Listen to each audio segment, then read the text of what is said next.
There are people in the workplace who have a skill that's rarely talked about. They can make it seem that when you react to the harm they've done to you, you're the one who looks like the problem, not the person who caused the harm. You, the one who responded to it. And the most unsettling part isn't that it happens, it's that it works. It works in front of the team, in front of human resources, in front of people who've known you for years, and who, in that moment, somehow end up looking at you with more doubt than the person who started it all. That's not bad luck, it's a tactic, and it has a name. In the corporate world, there's a specific personality profile that goes beyond the difficult boss, the competitive coworker, or the person who's simply bad-tempered. This profile is different because it doesn't act out of impulse or anger. It acts with calculation. And its defining characteristic isn't the damage it causes directly, but the way it makes that damage seem like the fault of the person who received it. Before looking at how it operates, it's worth understanding why it's so hard to recognize from the inside. This type of person doesn't make obvious mistakes. They don't yell in meetings. They don't send hostile emails that could later be used against them. They do something much more sophisticated. They build the conditions. They prepare the ground. And by the time you react, the ground has already been prepared, so your reaction is the only thing anyone sees. That's the mechanism. And once you understand it, you can't stop seeing it. The tactic has a technical name in psychology: DARVO. It stands for deny, attack, and reverse victim and offender. It sounds complicated, but in practice, it looks very simple. First comes denial. What happened never happened, or it didn't happen that way, or it was misunderstood. The phrases are familiar. I never said that. I think you're misunderstanding what I meant. That wasn't my intention. Second comes the attack. Your perception becomes the problem. I'm concerned about your reaction. I feel like lately you've been taking things in a way that's affecting all of us. Third comes the reversal. Now they're the one who needs protection. Now you're the one creating the conflict. Now the work environment is being affected because of the way you're handling the situation. In less than one conversation, you've gone from being the person who was harmed to having to defend yourself against the claim that you caused the harm. And the most effective line in this entire process isn't any of those. It's this: everyone's been having a hard time working with you, because that sentence doesn't accuse. It includes. It turns what was a conflict between two people into a shared perception, and a shared perception is much harder to challenge than an accusation made by one person. Think about the last time you walked out of a meeting without really understanding what had just happened. Not angry, not sad, confused, wondering whether your perception had been right, whether you'd overreacted, whether the way you responded had really been the smartest choice. That particular confusion, that feeling that you can't fully trust your own reading of what happened, is one of the most consistent consequences of this kind of dynamic. And while you're trying to make sense of that confusion, the other person is already 3 steps ahead, shaping the narrative with the people who matter. That's not a coincidence. That's the goal. Because the corporate narcissist isn't always trying to win the argument. Many times, that's not the goal at all. The goal is for you to lose credibility, for the people around you to start looking at you with an unspoken question that wasn't there before, for your name to slowly become attached to a label you never asked for. Difficult, confrontational, oversensitive, not a team player. Once that label exists in the mind of the people making decisions, it no longer needs to be proven. It only needs to be confirmed by any future incident that can be interpreted that way. And in this kind of dynamic, those future incidents always come. The corporate environment provides tools this type of person uses with an efficiency that's rarely recognized for what it is. An email sent with strategic people copied right after a conversation that had no witnesses. A meeting called with the right people in the room to discuss an issue after the position of the person causing discomfort has already been presented in a certain light. A seemingly neutral comment made in front of decision-makers that doesn't openly accuse anyone, but plants a seed of doubt. A careful record of mistakes that's never balanced by an equally careful record of achievements. Taken on their own, each of those moves looks like a normal part of how any company operates. Together, they form an architecture, and that's exactly what they are. Not isolated incidents you happen to accumulate through bad luck, but a gradual construction of conditions, perceptions, and records designed to produce one very specific outcome inside the organization. Once you see it as an architecture instead of a series of incidents, something changes. You stop asking yourself what you did wrong each time. You start seeing the system that was built around you.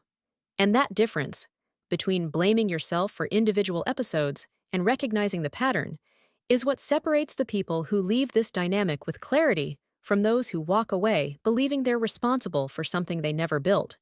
There's another phenomenon that amplifies all of this. In psychology, it's known as an unwitting support system. These are people who, without realizing it, become extensions of the narrative inside the organization. They're not conscious accomplices. They're coworkers who heard one version of the story before you had the chance to tell yours. They saw the reactions without seeing the provocations that came first. They draw reasonable conclusions from information that was carefully left incomplete. That seems unfair, and it is, but it also follows a logic that's worth understanding instead of simply resenting. Because people who operate this way are usually charming in public, generous with praise when it benefits them, calm and reasonable at exactly the moments when you'd most want someone else to see them lose control. That ability to manage their public image while destabilizing someone else in private is one of the most consistent traits of this personality type. And it's also why so many people, when you describe this person to someone you trust, answer with some version of the same sentence. But they've always seemed so calm to me. Exactly, that's part of the mechanism. What makes this especially exhausting isn't just the visible damage, it's the damage you can't show. The meeting where something happened but there's no record that it did. The change in someone's tone when no one else was there. The opportunity that never came, and whose absence is never clearly explained. The constant effort of rebuilding what's real against what you're being told is real. That kind of exhaustion never shows up on a performance review. But it weakens your concentration, erodes your confidence in your own judgment, and affects your professional presence in ways this kind of environment quickly punishes. The loss of credibility isn't immediate either. It's gradual. It's going from being included in every important conversation to being informed after the decisions have already been made.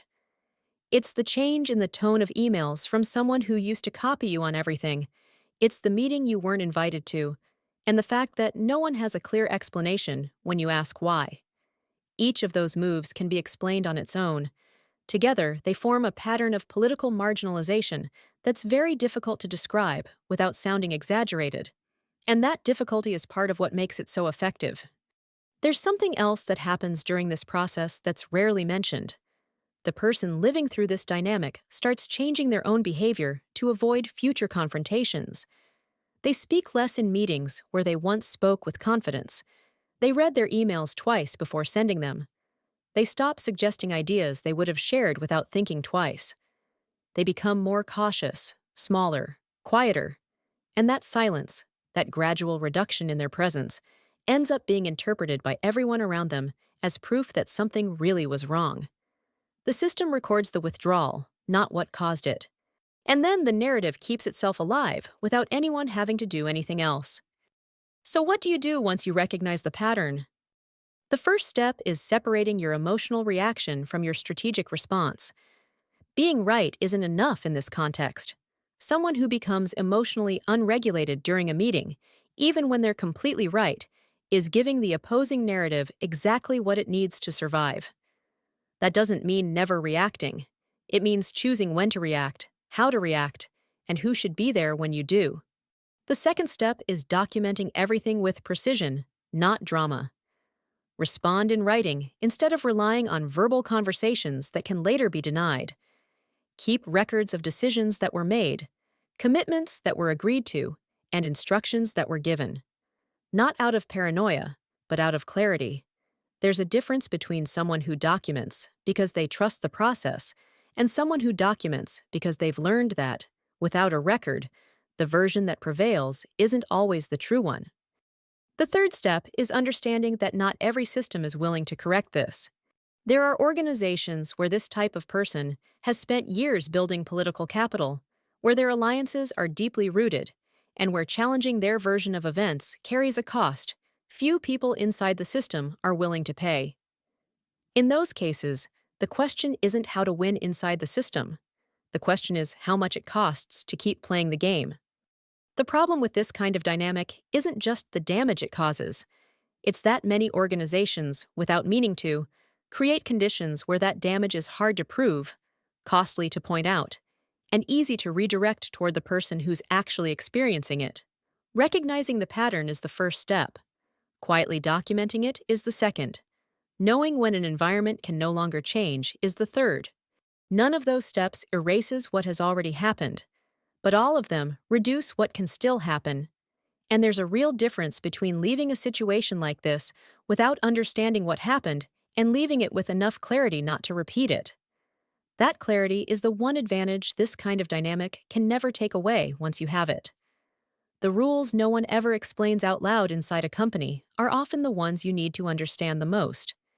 If you want to keep building that ability, this is the place to do it.